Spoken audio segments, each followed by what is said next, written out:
have to start with LeBron James. LeBron said, and we know he's done this in the past, he'll get a measure for the opponent after game one. He'll kind of feel him out, see what he's got to do for the rest of the series.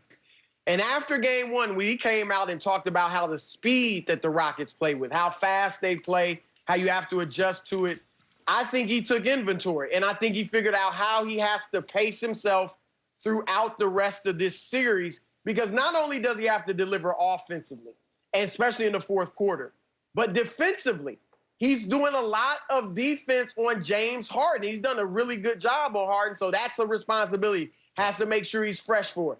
And what he's doing to Russell Westbrook, he's terrorizing poor Russ. I think Russ is waking up in the middle of the night like, oh my, LeBron. Figured it out. It's just ridiculous, the shot blocks, the dunking on him. And so what I saw yesterday from LeBron, first half, we know he wants to get AD involved in the first quarter. Second quarter, he scores 13 points. They got a comfortable lead. Third quarter, I think he was coasting. He didn't put his imprint on the game. Maybe it backfired because Houston got back in the game. But he was fresh for the fourth. And obviously, he dominated the fourth quarter and was tremendous. So I got to give LeBron the bulk of the credit. AD was big. We know whenever they get shooting from the other guys, Danny Green, Markieff Morris, that's huge. But they are doing a smart thing with Russell Westbrook, okay? Kind of like the Rockets did with Rondo.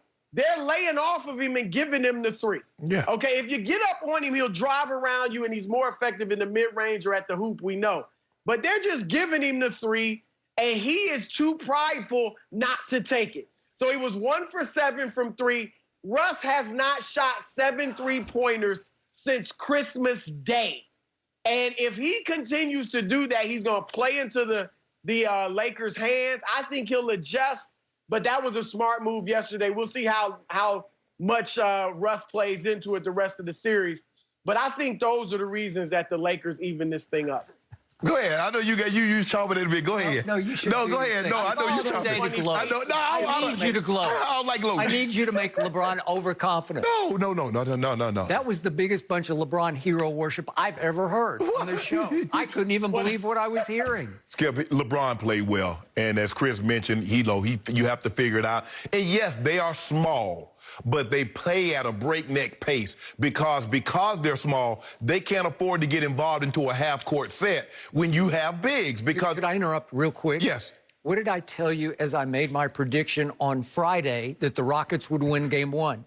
You can't simulate what they do in practice. Right. And all of a sudden, LeBron's going, greatest show on turf, St. Louis Rams. Right. Okay, go ahead. They got very fast, Skip. And when you small, you got to be active with your hands. I mean, you going up and they swiping at the ball, and the ball hit the floor. P.J. Tucker, I love Tuck because he feels that he don't care if there's like 8 7-footers out there. He's like, I'm going to get this rebound. The ball hit the floor, he's on the floor. Covington is the same way. They have a lot of scrappy guys. Gordon is in this, sticking his hands in there trying to pull the ball out. James Harden is trying to swipe balls left and right. But at the end of the day, we have LeBron and AD, and y'all do not. Now, I'm not underestimating the Rockets because they got 2 of the last 5 MVPs on their roster. James Harden can get 50. We've seen him go get 25 and a half. So I'm not shortchanging him. But as AD told turned around and Tuck, and they were laughing going back up the court, he looked like this here, like, you too small, bro. You can't do nothing with this here. This 6'10 and a half and can go to the mid-range, can get in the post. He started crashing the boards. He got putbacks. He got loose ball, dunking at home. That was really the difference in the ball game. Yes, Chris, I don't know if you agree with me, but I don't know how much more.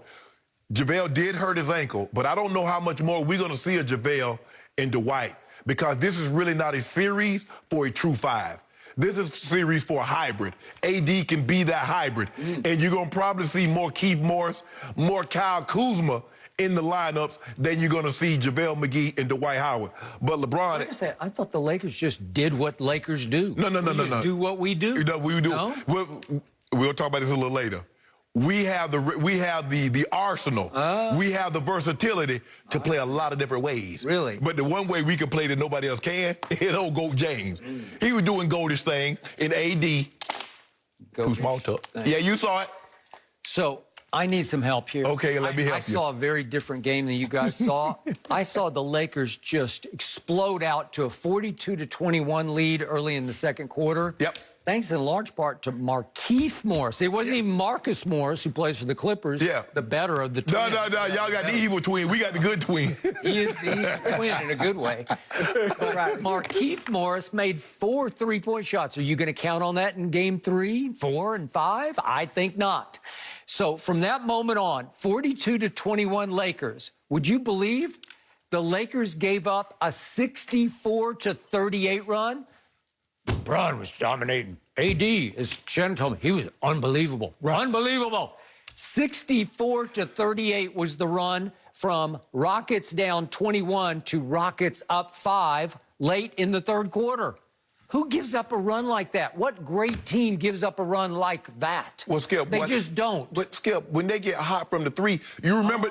You remember when Houston had that big lead on OKC, and OKC went on like a 70-40-something run. These are the Lakers. But Skip, the prohibitive favorites. When they're making threes like that, I mean, think about it now. They made 22 threes and lost the game. That's only happened twice. This is only the 3rd time that's ever happened in the playoffs. Okay, so I will give you this. LeBron did set the early tone in the fourth quarter. I don't know about dominating the fourth quarter, but he set the early tone because he owed his team, because in the fourth quarter of a winnable game on Friday night, he scored goose egg in the fourth quarter. He scored 0 points and went 0 for 3. And I could see the look on his face. He said, I better just put my head down and drive it. Oh, no, the first possession of the fourth quarter, what did LeBron do? He just roared right by Jeff Green, his old friend from Cleveland. And I don't know, maybe Jeff owed him a little favor and just said, I'm not going to guard you. Oh, that's what he said, I'm just going to let you go up and dunk it. Quick dunk it. Just, bop, it was gone. Oh, that's what he said, like a quick dunk. And I said, Jeff, are you out there? Because he wasn't out there much of the game. He had a disappearing act game, which is unlike him. And then LeBron got an alley-oop fast break dunk from your guy. What's his name? Caruso. No, Caruso. Caruso. He gives him the alley-oop dunk, and it was spectacular. And I tweeted, maybe they should just call off the rest of the game because Lakers win off that dunk. But I don't think the Rockets are going to quit. And obviously they didn't. But LeBron didn't do much more except make 2 free throws, and then, of course, they're up 6 with 32 seconds left. And LeBron shoots a fadeaway in the lane from 10 feet. If we could see this. It was a thing of beauty. Oh, it was the dagger. It was the dagger. Way to go, LeBron. This is going to be clutch. LeBron, he fades away, and he goes down and that's it. We won the championship.